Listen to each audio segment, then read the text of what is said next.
আসসালামু আলাইকুম, welcome to গ্রামীণ কিচেন উইথ আখি। আজকে আমি আপনাদের সাথে মূলা শাক ভাজি রেসিপি শেয়ার করব। আপনারা অনেকেই অনেকভাবে মূলা শাক ভাজি করেন, আমি যেভাবে মূলা শাক ভাজি করি আজ সেটাই আপনাদের সাথে শেয়ার করব। আশা করছি আজকের ভিডিওটি আপনাদের কাছে ভালো লাগবে।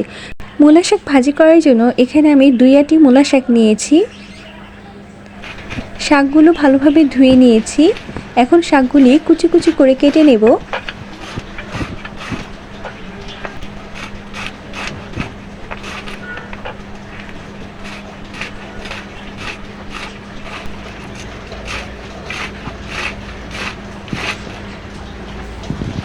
শাক কাটা হয়ে গিয়েছে। এ পর্যায়ে ভাজির জন্য চুলায় একটি প্যান বসিয়ে দিয়েছি আর এতে 3 টেবিল চামচ সয়াবিন তেল দিয়ে দিলাম। তেল গরম হয়ে আসলে 2টা শুকনো মরিচ দিয়ে দিলাম।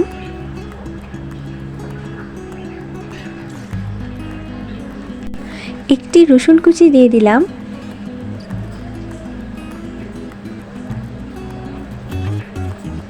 2টি পেঁয়াজ কুচি দিয়ে দিলাম। নেড়ে চেড়ে পেঁয়াজ, রসুন ও শুকনো মরিচটা হালকা ভেজে নেব।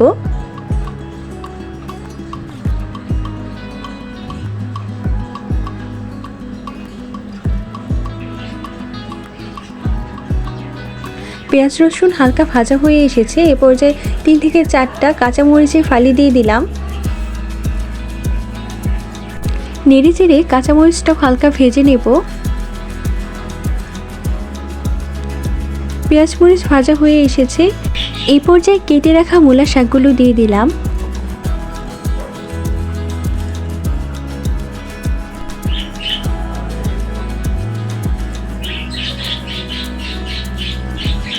সবগুলো শাক দেওয়া হয়ে গিয়েছে। এ পর্যায়ে স্বাদ মতো লবণ দিয়ে দিলাম।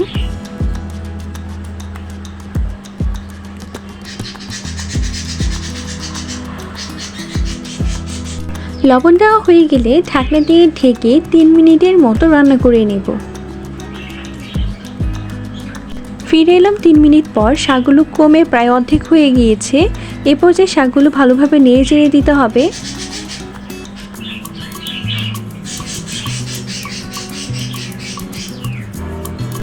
এক মিনিট পর পর শাকগুলো নেড়ে দেব।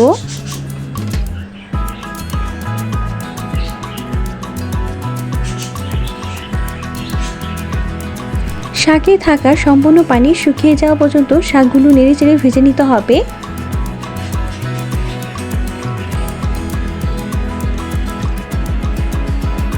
শাকে থাকা সম্পূর্ণ পানি শুকিয়ে গিয়েছে। এ পর্যায়ে শাকগুলো ভালোভাবে নেড়ে চেড়ে ভেজে নেব। বাসায় একবার হলেও এভাবে মূলা শাক ভাজি করে দেখতে পারেন, আশা করছি ভালো লাগবে। মূলা শাক ভাজি হয়ে গিয়েছে। এ পর্যায়ে মূলা শাকটা নামিয়ে নেব। এমন সহজ ও মজাদার রেসিপি পেতে হলে গ্রামীণ কিচেন উইথ আখি চ্যানেলটি সাবস্ক্রাইব করে পাশে থাকা বেল আইকনটি বাজিয়ে রাখবেন। এতে করে নিত্য নতুন ভিডিওগুলো নোটিফিকেশন আকারে পেয়ে যাবেন। আপনাদের দেখার সুবিধার্থে আমি মূলা শাকটা পরিবেশন করে দেখাচ্ছি। আজকের মতো এখানেই বিদায় নিচ্ছি। দেখা হবে নতুন কোনো ভিডিওতে। সে পর্যন্ত সকলেই ভালো থাকুন। আল্লাহ হাফেজ।